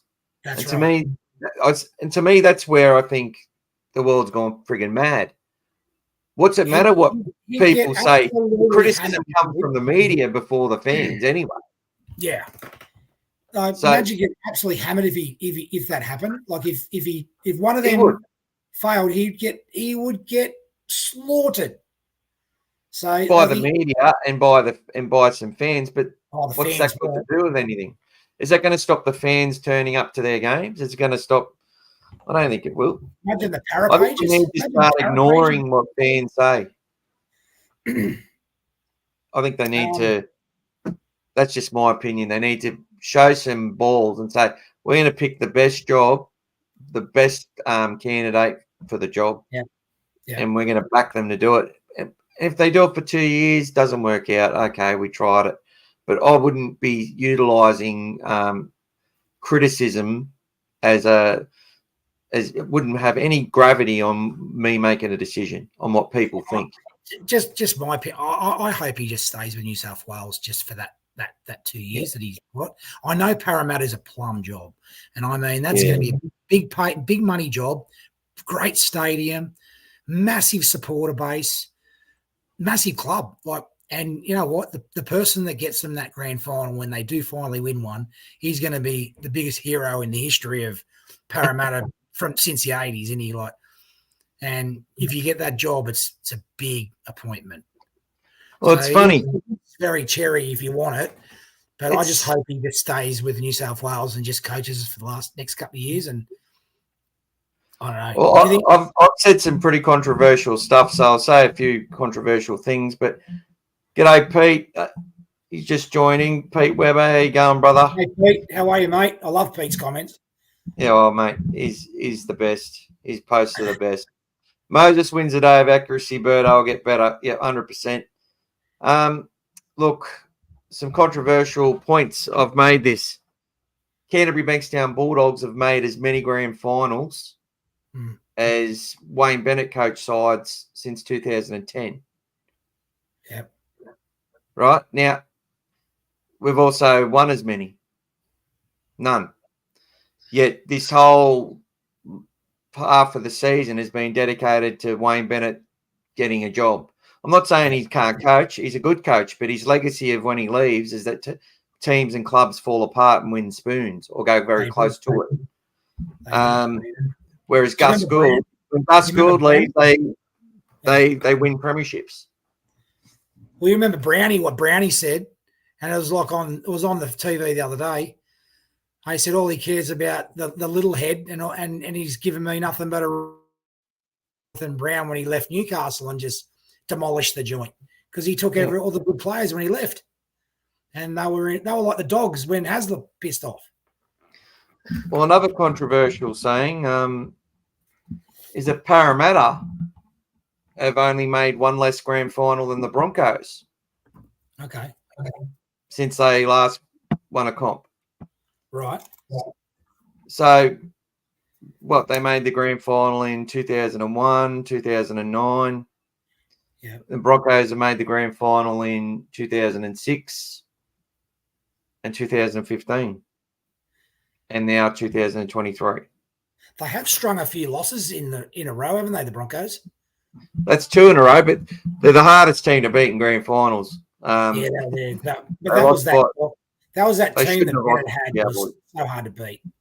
Yeah. If we had beaten, I was at the game when we were beating the Broncos handily. I think it was about 26-6, and Berrigan scored. I was at that game at SFS. The prelim. Scored that freaking try in the corner. We would have beaten Melbourne Storm. I guarantee it. In my bones, I knew if we can get to the grand final, we beat that Melbourne Storm team. Even with Smith. That was a great year too. Yeah. We bought all those players. Daniel Holdsworth came into 5'8" and had a great season from WA. Yeah. Got a whole heap of players that we weren't. That I think that's when Luke. Is that when Luke Patton joined? No, he joined earlier than that. He joined. No, he was before that. He was in the he was in the grand final. Yeah. But I think did we get Ben Hannett that year, or was that in 2009? Ben Hannett was 09. Ben Hannett was 09. That's when more changes start. We went from 08 wooden spooners to 09, getting Ennis, Hannett. David Staggs, Greg Eastwood. Those hardcore, really good trainers, worked hard for the team. And then we went from nothing to all of a sudden contenders in one season. Because I was at I got invited to the La Montage that season. I actually had to talk to Kevin Moore. I said, Kev, can I ask you one question? He goes, yeah, sure, mate. And he goes, I mean, where do you all I care about is us being proud of our team. And last year was really hard to watch. He said, where do you see us? He said, mate, you know what? My coaching job is on the line every week. So we need to do well. That's it. Simple as that. I said, well, okay. I didn't realise that you're Peter Moore's son, that you'd be under the pump. I said, no, he was under the pump big time from the get-go. Well, even more so because of his name too. It was a bit different. Yeah. And a lot of people were sort of angry that because Jim Dimmick took over when he got the sack at the end of that 2011 season. Yeah. And many people wanted Jim Dimmick to get that role, and then Des got it. And then Jimmy was supposed to get it after Des left, and Dean Pay got it. So it was there's lots of stuff around that, but I just wonder about Jimmy. They reckon he was too close to the players or something. They reckon he was, but I didn't see it that way. I think in another parallel universe, Jimmy Dimmick might have had a better success with us potentially. But I'm just not sure. I would have loved to see Jimmy and Dean together. That would have been a great union between the two of them. Maybe one as an assistant to the other, but they played together. Oh, mate, that team when we came. I don't want to go back in the history. I know we got other things to talk about, but that team where Barbar got us together to go from where they were before the semis and winning 6 or 8 straight to get to the semis, come in, I think it was a 10-team semi-final series, and we come 8th or something, and we win it from 8th. Like that'll never happen again in NRL. Do you think anyone's ever going to win it from 8th? It's going to be so hard. Like now, I think you got that 1998 mixed up. It was a 10-team, and we went on that run because we had to win like 10 of our last 12 to make the finals, and I think we come 9th in a 10-team. No, the 95 team. I meant the 95 team. The 95 team, we were still in the 8. I think we were 5th or 6th. Sixth was 8 in the comp. Yeah, but they had to win 8. They had to win 8 games to make it. And there was a lot of dramas in the club that year. A lot of dramas because of Super League and all that. And there was players leaving, crackers and all them. And there was a lot of fractures and yada yada. And Baba took them for a piss up at the Bass Hill Hotel. Yeah. And said, let's just meet here every Wednesday. And the coach at the time was Anderson. Anderson. And he gave him free rein to go and socialise and do that. And you know what? They joined and they became that unit and they went on that massive run and then, boom, they win a grand final. And that grand final, I watched that more than any other. I watched that more than the 2004 grand final because that whole final series, the Bulldogs absolutely smashed everyone. I was actually umpiring soccer at Dorrigo. Dorrigo? Jesus. Up in the mountains when the Bulldogs were playing the Dragons, and I had to watch that on replay, and I managed to not know the score, watched the video when I got home that I recorded. And I just could not. I thought we were going to lose that match. It just didn't feel like it was happening.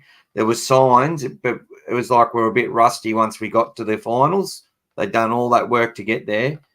And turn their season around. And after getting runner-up the year before, mind you.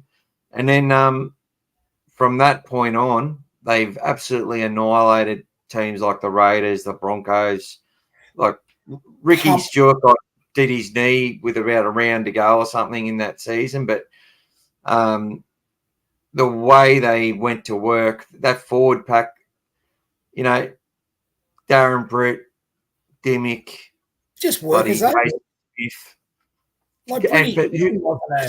Gillies was the main one, mate, too. I love him. How good was he? He was amazing. What a player. Doesn't get enough raps. Nah, doesn't get enough raps. What a gun he was. And the lobster, mate.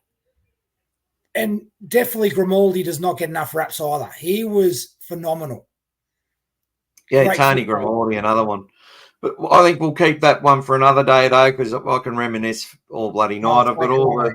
Sorry. We keep going off track. I've got all the videos and all the packs of all the videos. So I own about 3 of the same copies of the movies of all the wins. But sometimes they sell them for $5. Yeah. And I just like, I'll get it. I'll give it to someone one day. Les Johns was the greatest footballer. G'day, Ross. How you going, mate?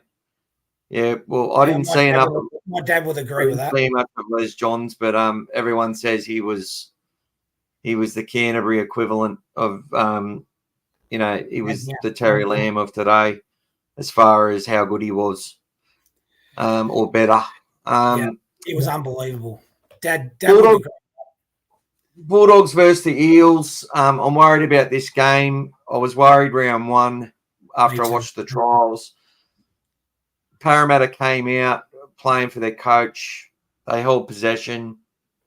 We made a mistake off the first play of the game. Blake Taaffe dropped the ball. Yeah. Everyone decided that Blake Taaffe couldn't catch a footy from that point and needed to be dropped. A lot of people were putting crap on him from that point. 3 in the trial, though, didn't he, Mick? He dropped 3 in the trial against the Sharks. Which doesn't. So it's a trial. He had a little bit of a hiccup there. Yeah. Big expectations. It was finally getting a chance to shine. New team. I can understand it. Would have broken many players. And he's a good player, Blake Taaffe. He's not a reserve grader. He's a first grader. Excellent player. And I'm glad we got him in our club. But Very look, smart. From that point on, they just dominated us. We couldn't get out of our own end. They kept getting repeat sets. They had the penalty count. They'd earned it, though, because they dominated the game. Yeah. We still hung around close enough. They'd still only scored, 3 tries? And the tries weren't, I think one of them they split us. The other was sort of lucky tries. Under fatigue, we repelled them from numerous sets. We could see the defence was there already.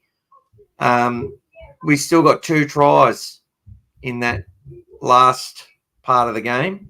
Yeah, that showed a bit of character, didn't it? Like we were a chance. We were still a chance of winning that match if Birdo kicked those goals. And it just, and then against the Sharks, I felt we were the better side for 45, 50 minutes of that match and should have led them at half time. So what worries me about Parramatta is their ability, if they play that game of possession, and their ability to offload. Now, although Jermaine Hopgood's not there, you're going to see Gutherson's going to offload, Brown's going to offload. That's just some of their backs. I've got to say something to tell you about Jermaine Hopgood. There's a guy at my work. He played he played New South Wales Cup with him, and he said to me about Jermaine Hopgood. He said, "This guy has got that." He used the term unobservable metrics, which is that was his. I said, "Did you make that up?" He goes, "I made that up." I said, "Which is we call it intangible metrics. You can't see them, and it's all about heart." And Hopgood is a heart player, very skillful as well. But he and this guy goes, he was unbelievable at everyone around him. Felt so much better in the team when he was playing next year. And I think this is what this Bulldogs team's all about this year. We've got that this year with Curran and Mann and guys like that. They've got that heart and grit and they're just dogs, mate. I love that about this team. And I think we're in a different team than we were Parramatta first round. We are playing more confident, more grunt, and so much more grit. I don't know. I think Parramatta, I worry about the game too. I agree with you. But I think we're a different team this year. This game. Sorry. Yeah, well, look, I just think that their offloading ability is, we're missing a lot of tackles, but they're not breaking our line. So we're covering up. We're sort of chopping them down early. With line speed, someone's getting low around the legs, it's putting them off balance. Counts as a missed tackle, but they're not going anywhere. We're reducing their meterage. If it's all going to come down to how we hold the ball, how we continue to defend. I think Parramatta, with their defence, they are a little bit gun shy at the moment. Yeah, they're not as, our attacks have improved a lot. Their attack will be quite good.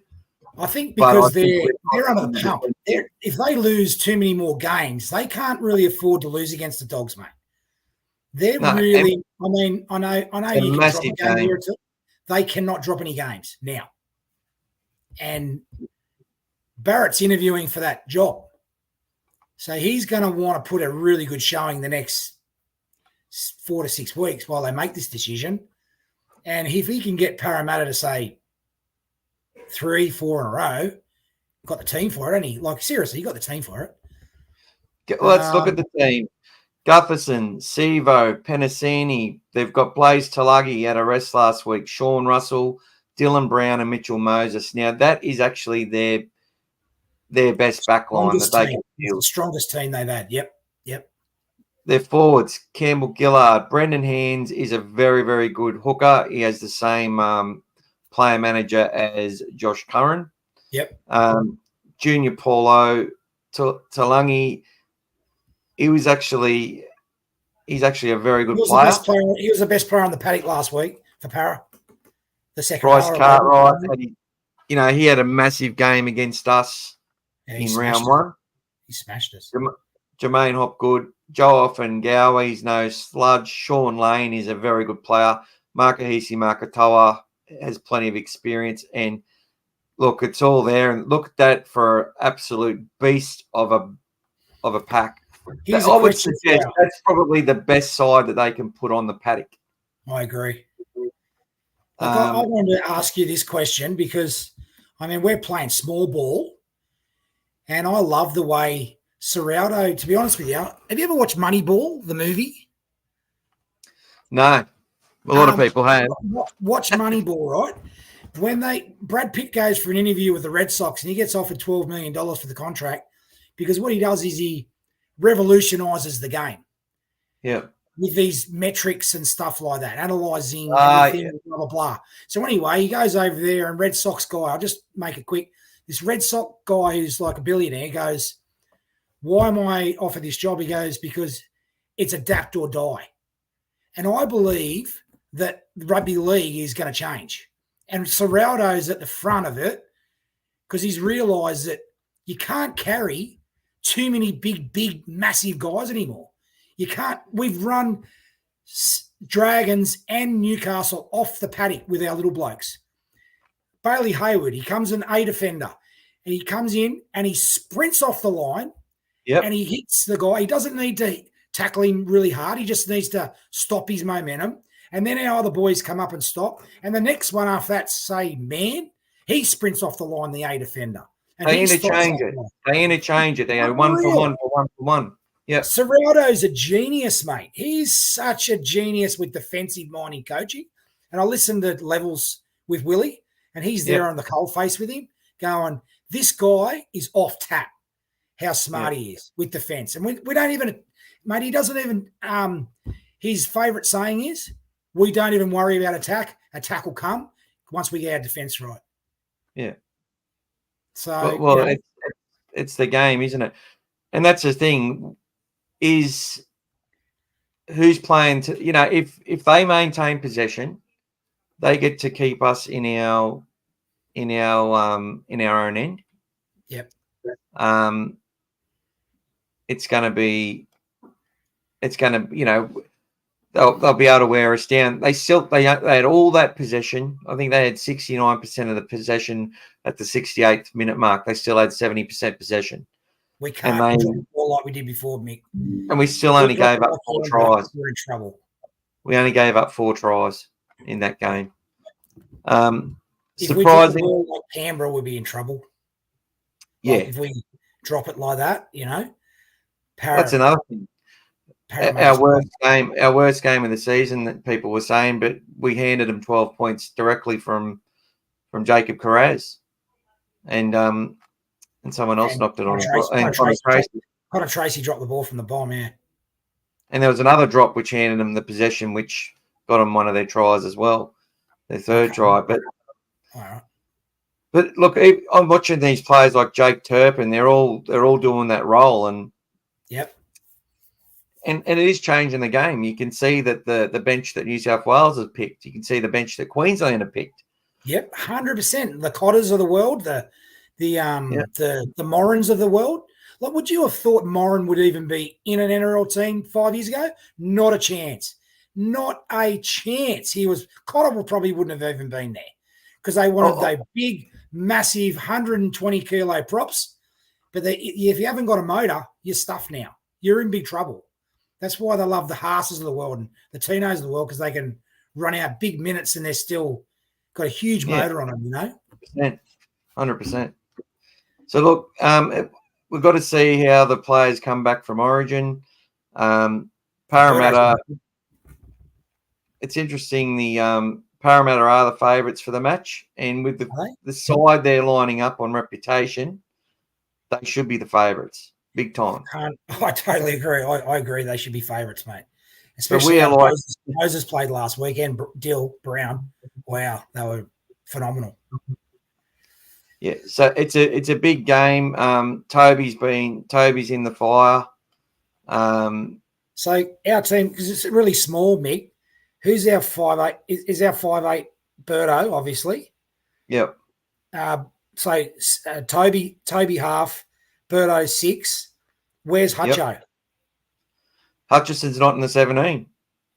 But Okay. I think Hutcho, if there's no injuries to Burton or Critter and they play, I think he will be 18th man for the match. Lipboy Hotboy's been named again. I'm not sure if the Dogs will elevate Powasa because the size of that Parramatta side is massive. It's huge, mate. We're small ball and they are huge ball. And that'll tell whether Serraldo's revolution is going to potentially work, because this could be the litmus test for it, whether this is going to be the one that tells him everything about this small ball that we're doing with the Bailey Haywoods and the Kurt Manns on the bench and that. Can we go against that massive? Look at how big they are, the front rowers, the back rowers, and those benches there. I saw Sean Lane at the races one day. He's 6'7". He's absolutely gigantic, mate. And they can all offload every one of them. Every one of them. And if we don't get 2 or 3 in the tackle and wrap that ball up, we're in huge trouble, because that's what they love doing, in offloading. That was Brad Arthur's game. Offensive game, wasn't it? What we're going to rely on is what you're going to see is players like, you'll see Burton, you'll see Toby, you'll see Critter, you'll see even Carraz, you'll see most players in our side, but especially these smaller guys, Mann, Hayward, you'll see them doing a lot of support runs whenever we've got a hit up. Yeah. And what they're trying to do is stop these big guys getting heaps of numbers into their tackles and forcing them to hang off. Because once they start committing, that's when we will start to, we'll catch them out on the next play or in that play. Yeah. And we've been doing that. No, I agree with that. Our team literally is first or second for line breaks in the competition, yet we're 9th in attack. Yeah, but we run teams off their feet, mate. Honestly, you look at that Dragons pack the other week and you look at the Newcastle pack. Massive. When Laurie, mate, I've got to be honest with you, I'm chubby myself. Some of these guys in NRL, Blake Laurie came on and his belly's bigger than mine. And then you had the second rower, Luciano Leilua. And then Marcella comes on. They are severely out of nick for NRL standard, more like Mark Tukey, you know what I mean? And I'm thinking the Dogs are running these teams off their feet. If we can do that to Para, maybe we've got a good chance against them. But you'd need Dill Brown and Moses to shit the bed, to be honest, and have one of the better games. Yeah. It's going to be it's all set up to be one of the greatest games of the year. I still think Parramatta are the best team we've played this year. Yeah. The way they went about their game, but it was round 1. Yeah. All right. So, just the elephant in the room, because I've been, as you know, we've had a few little conversations about Hutcho. Obviously, I was the one who sent a message to you on that chat one other time. I watched Hutchison. He changed my mind completely. Yeah. I was so critical of him because I watched him in the first 3 or 4 games and he was just killing our attack with Taff coming out the back. And I think maybe that hurt Taff a bit about getting selected again, because Taff didn't get a chance to create, because Taff was coming around the back there.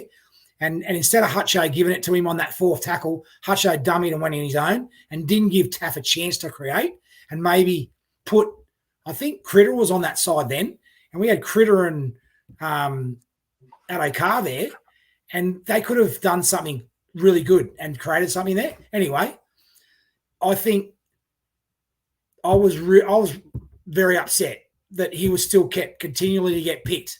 And I'm thinking, why? Why have we got this? So I got Sexton in the background, blah, blah, blah. And then I saw him make a tackle. And then I realised why Serraldo picked him. It was 4 metres out from the line. There was 1-on-1. He's up against 110 kilo second row and Cleese Haas, and he bashed him. And I went, And then I went, ping in my head. I went, that's why he's in the team right there. And then there's other guys who know him that I go to work with. They go, he's a lad, mate. He's one of the boys. And every player that plays with him loves him. And every bloke in the team responds to him. when he talks, and he's just one of those guys that people want to be around. He's just a really good guy. 100%, Pete. Look, he obviously had to find his way. It was funny when Blake Taff did that little chip kick for Tracy. Everyone said that Taff had to be the half after that. And if you go watch it, please come on. It was well. Taff's now practicing as a half, and they always seen him as being a half at the club, apparently. But he's got those skills, and he's utilised those skills from fullback a lot. Hutchison gave him the ball. It was a set move, and then we had the centre and the second rower run a dual decoy for Taff to be out the back, and then they rushed Taff anyway. They saw it coming, and he used his footwork, then put in a beautiful kick. But it was a set move. Yeah. But people weren't aware of his skill, and when they seen it, they're like, "Oh, this is what we want to see in our halfback." The team is playing to the strengths of the players in the side. That's that money ball thing I'm talking about. That's what they're doing. Guys, the first receiver is rarely the same on any play. Yeah. It goes from Birdo touches the ball more than any player in the comp, or more than any 5'8" in the comp.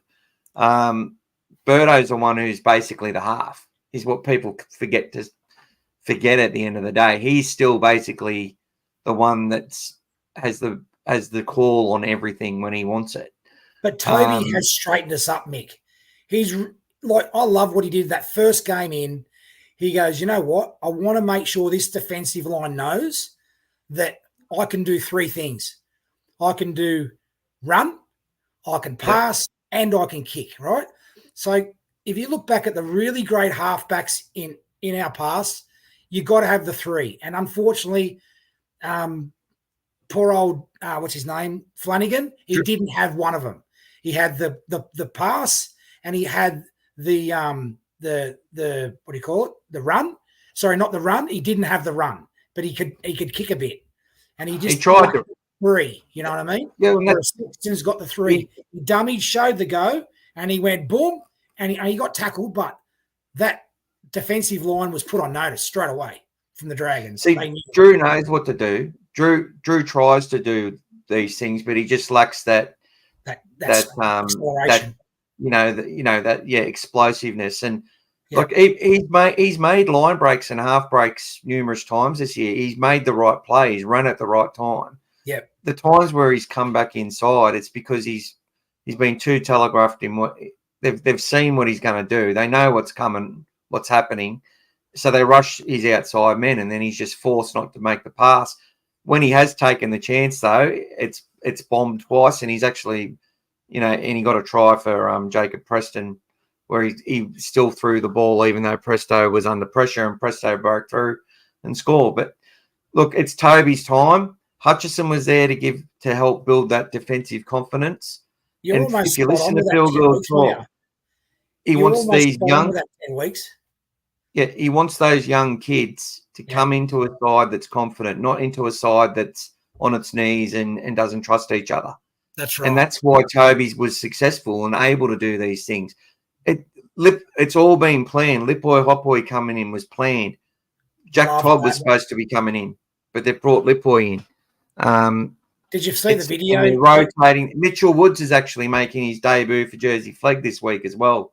Really? I thought he was doing HSC, mate. I thought he was – Gussie had said, nah, you go and concentrate on your studies. And I thought that he said, nah, I want you to go and concentrate on that.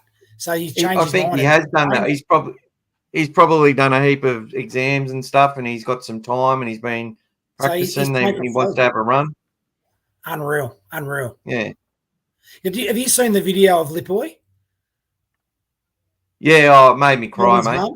Oh, made me cry. Seriously, made me cry. Yeah. Big sucks here. Yeah, I'm going to fast forward a bit, Pete, and look at some of these messages, and then look at the stats. But look, I think the Dogs can win in a close one, 26-2 against the Eels. Did you really say 26-2?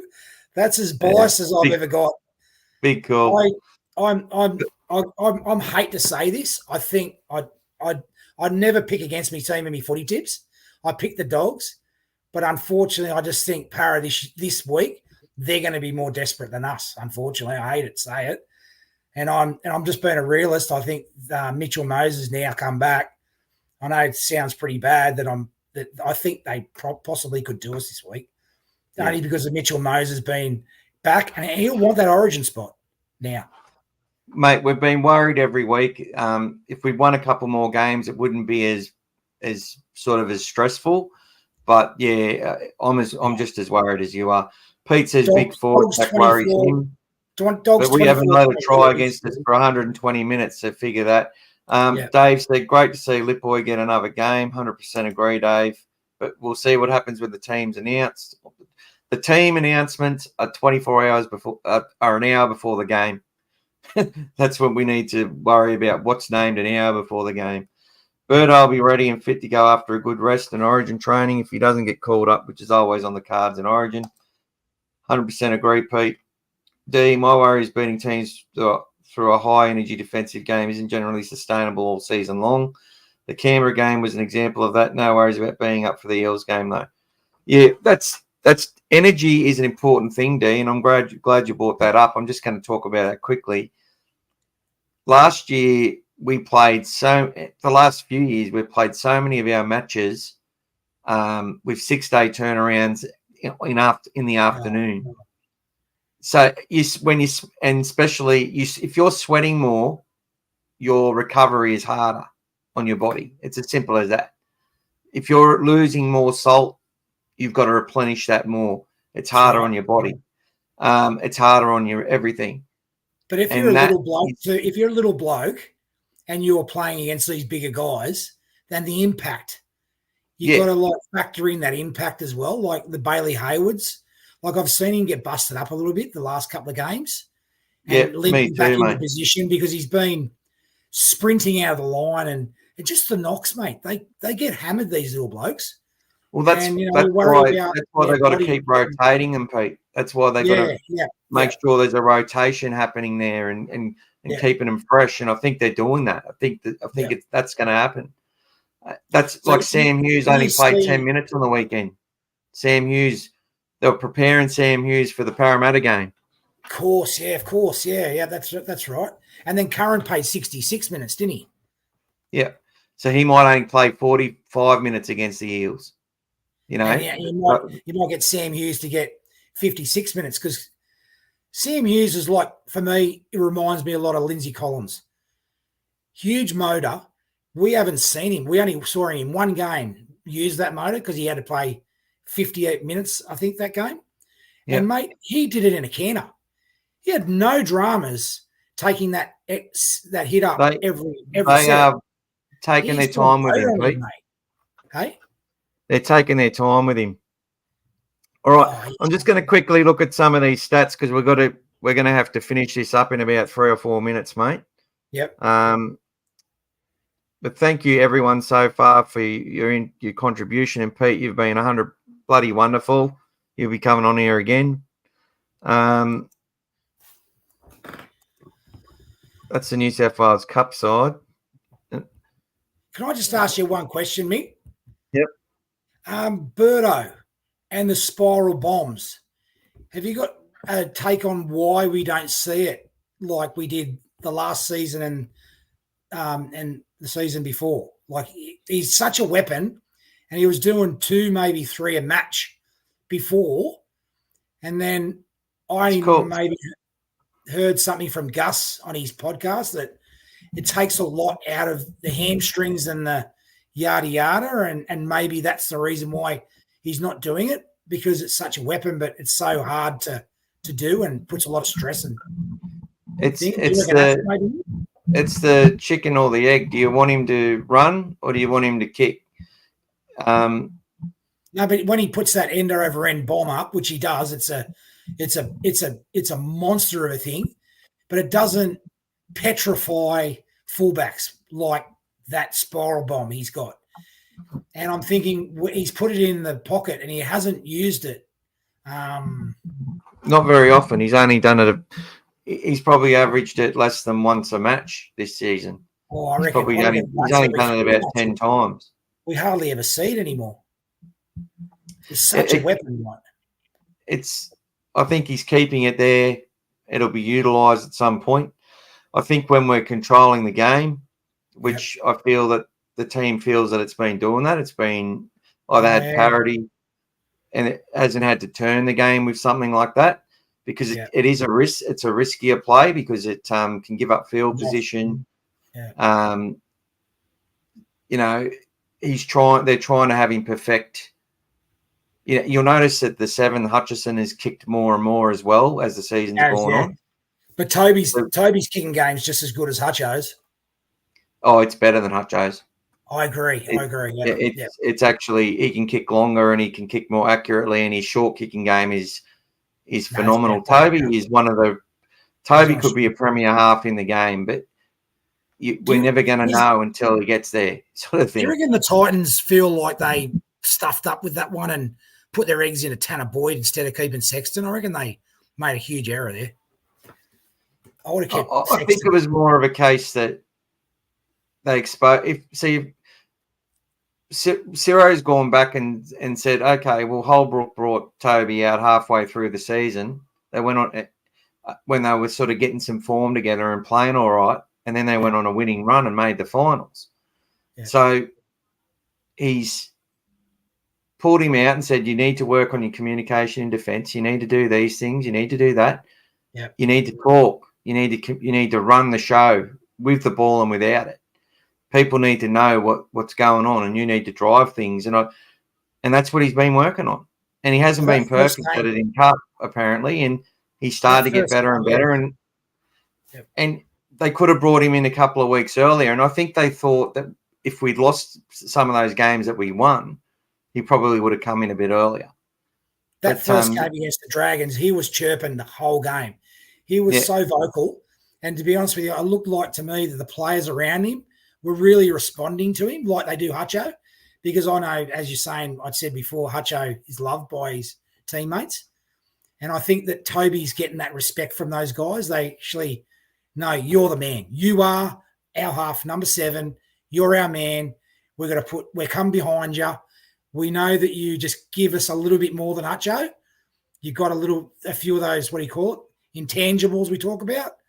And I think looking at the last 2 games, he's been pretty good, mate.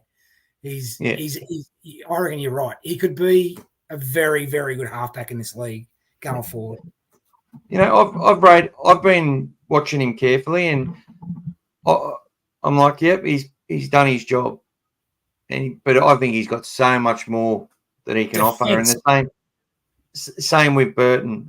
Burton's nowhere near the level which he can reach. Getting back to his bomb, so Pete says that it burns energy in his legs. He's doing more running. He plus does the goal kicking.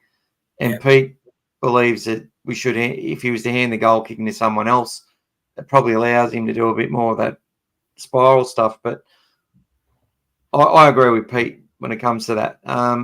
D saying the same sort of thing. The lack of Burton bombs is about controlling where the opposition returns the ball.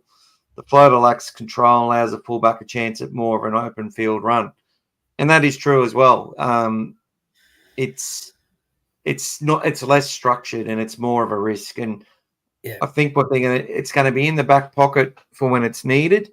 Yep. Like we've seen in games where he's used it and fullbacks just dropped the ball. Like Toby did one the other day, I think, and that was a pretty good spiral that the Newcastle. So did Mitch Moses. Fullback dropped. Mitch Moses kicked the gut of the ball the other day, and it was a bomb. It was a beauty, and it scared the crap out of that fullback Will Kennedy. And he doesn't drop many. And Connor Tracy is a little fidgety when you look at him and getting under that high ball. It looks a bit of a worry. I don't know about you. Do you feel the same way? I felt more confident with Connor's got a breath. I hold my breath. Yeah, I feel less confident with Blake because Blake's a bit smaller and not as physical. Yeah, true. Yeah. I feel more confident with Carraz. Mate. And that brings the other one. But you see that run, that take and run on the run, and he had his knee up So anyone who wanted to take Phenomenal. me on, mate, you're copping a knee right in the jaw, and he just went bang straight through the middle of 4 players. Mate, and I went, he led that team in that game. But I'm just going to talk about these stats, and then we've got to get going, my friend. Sorry, mate. No, don't be sorry. I just keep asking questions like you were talking about before. We just keep going off in tangents all the time. It happens, man. All right, so Reed Marnie. Out of all the hookers, he's got 10 try assists. He sits 4th overall, and he's the number 1 hooker in the game for try assists. Jeremy Marshall-King is 2nd with 6. So there you go. He's number 1 in tackles made. He's done more attacking kicks than any other hooker in the game. So he's having a fantastic season. He's Reed Marnie. Jacob Carraz against all other wingers in the game, and he's 1st in offloads. I think he's 2nd overall or 3rd. 5th in line breaks for all wingers. 3rd in post-contact meters for all wingers. 3rd in tackle breaks. 1st in all runs. 1st in run meters. 3rd in players in support. So for a winger, that is phenomenal. Phenomenal. There's not many. There's 2 other wingers that run more support plays than he does. See, he's down the list in overall, like against players who are in better positions to do that. But from the wing, he's running up in support whenever there's a player, whenever he can. So these are all the stuff when you talk about intangible stuff. Yep. This is what coaches are looking at. That's They right. don't care if someone makes 50 tackles, if 20 of them, they're the 4th man in. That's why Fafita didn't get picked in Origin, Mick. Well, he walks. Yeah, he does. He's a walker. He's like the Walking Dead. Burton's got a walk in him too. Birdo's got a walk in him too. I'm sorry, I missed that one. Burton's got a walk in him as well. He has. He's got a walk. Yep. Because he gets tired. Because he's doing too much. Yep. But it's improved a lot. That's mate. Sorry, I didn't mean to cut you off on that. The other one, let's talk about Critter. Yep. He's 1st of all centres in line break assists, is about 4th or 5th overall. And so he's helped create more line breaks than any other centre in the comp. Yeah. When you watch his runs, it's what he does in each run that he has too. There's been he might do less runs than the other players, but when he does do it, it always helps the team. It does. He's so big. When they try and tackle him, they put two front rowers and a hooker on him, and he still charges through them. Against Penrith, he really wanted to make a statement in that game. But his carries against Penrith, his old team and his mates, he was, mate, I don't know what you say about it. All you can say is it was beast mode. He was unbelievable in that match. And it's just his leadership and the whole holistic approach. He's worth the money. Birdo's 1st in attacking kicks. For 5'8", he's 1st in many stats. So he doesn't lead kick meters overall, but per kick, he's doing half the kicks of most of the halves in the game. Right. He's only kicking half as much. Yeah. But he's making more meters per kick. Well, he gets us out of the shit all the time, doesn't he, mate? Like when we've had a really ordinary set, he just gets us out of the poo because he can just boot it down 60 meters, and we got a good chase with Viliami or whatever behind him, and he just sort of he gets us out of the shit all the time. He's 3rd in tries, 4th in he's 3rd in points scored, 4th in tries, 2nd in line break involvements, 11th in try assists, 9th in line engagements, 4th in line break assists. He has more receipts than any other 5'8". 1st in kick meters, 1st in meters per kick, 1st in 40-20s, 1st in attacking kicks. That's not in the whole comp. That's against every other 5'8" in the comp. Right. Okay.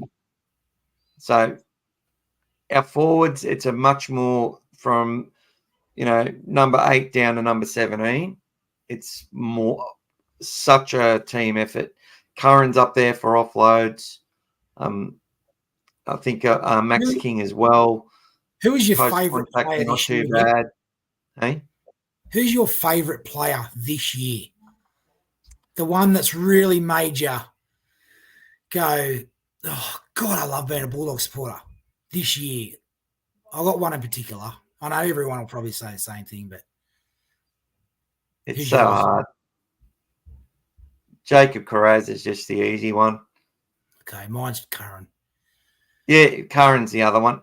And look, mate, Curran, honestly, like when I watched this one game and him and Man, I love Man too. Like Man, he plays well above his weight. He smashes people when he does. He can do an Ola Kawatu shot when he needs to. But this one play, I remember this one play. It was those ones where you go, there was no need for them to chase that one. And Man and Curran went around the legs. Man smashed him over the top. They hit the goal posts and they kept the fullback in the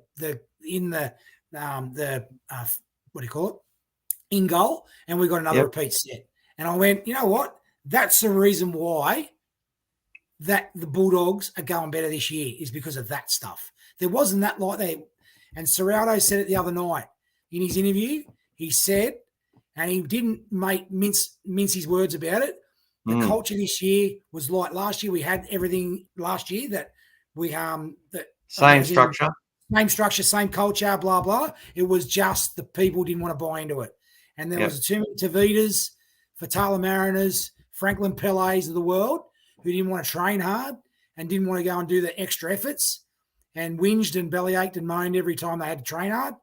And that's why these guys are out of the club and Gould's gone, get out, piss off. And that's why we're a different team. Yep.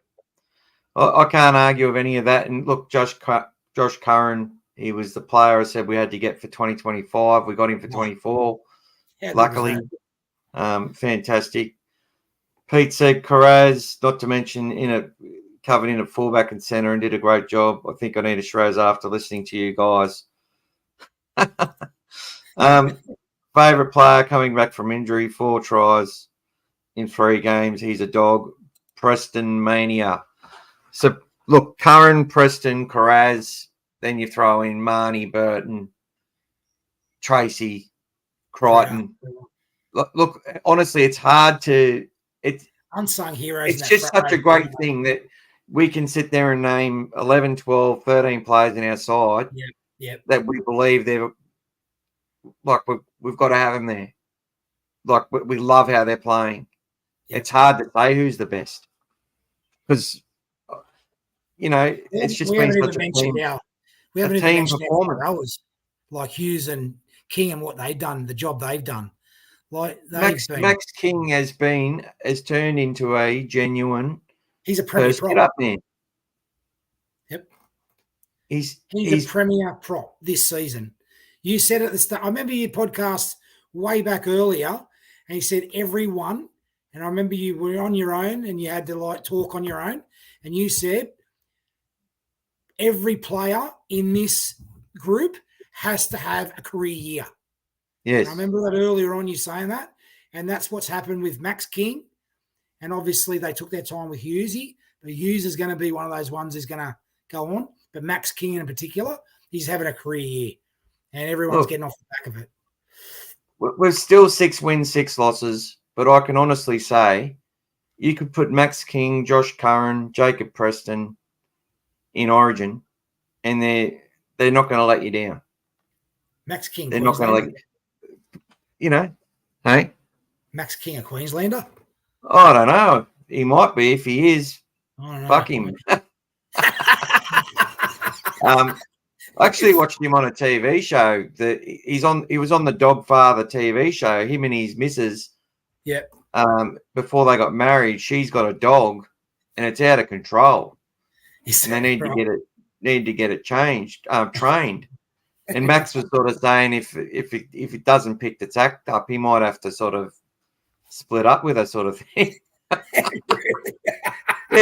It's on the dog. It's called The Dog Father. It's about training Is it dogs on- and stuff. Is it on? I think I heard about it. It was on Channel 10. I'm pretty sure. Anyway, him and his missus that before they got married. Anyway, Pete, I think that's enough for us now. Thanks to everyone who's joined. Ever done or what? This is a long one. 2 hours, mate. This is the longest. But I can't believe how quick that's gone, mate. Thanks a lot for having me on, Mick. Honestly, I've had a ball, and I just love talking footy with people who are passionate as I am, and I really appreciate all the work you're doing. Thank you. And you honestly, we were talking about the other day. Those other guys who are on pods. I listened to Kennel and I listened to the other guys. The two. What's his name? Fred. I just don't know the name of the podcast. Touchline podcast. Hey, the Touchline podcast. No, not them. It's Fred and his mate. Anyway, but this one, yeah. I mean, you've done a bang up job. And thanks a lot for having me on, man. It's like I've really had a good time. Mate, it's been great having you on. Lots of reminiscing, lots of tangents. And, hopefully, and there's still 17 people tuned in. So hello to everyone watching. Thanks a lot for everybody for tuning in and staying with us, guys. That's a big effort because you could have just gone, I've had enough of these two blokes rambling on. Oh, mate, there's people who hang out for it. I get messages saying, how come you don't put it on Apple Podcasts? And, well, okay. Or I was moving house. They're like, oh, where's your podcast? Why haven't you put it on? Oh, I was pissed off. I couldn't believe it. Where's he going? If only me kids wanted to listen to me. Yeah. All right, Pete. I'm going to end the stream and we'll say goodbye, buddy. Okay, mate. You're a staple on my phone. Listening to you going to work, so it just makes my drive so much better, bro. Thank you very much. My pleasure. All right, cheers, mate. See you, mate. Go the Dogs. Go the Doggies.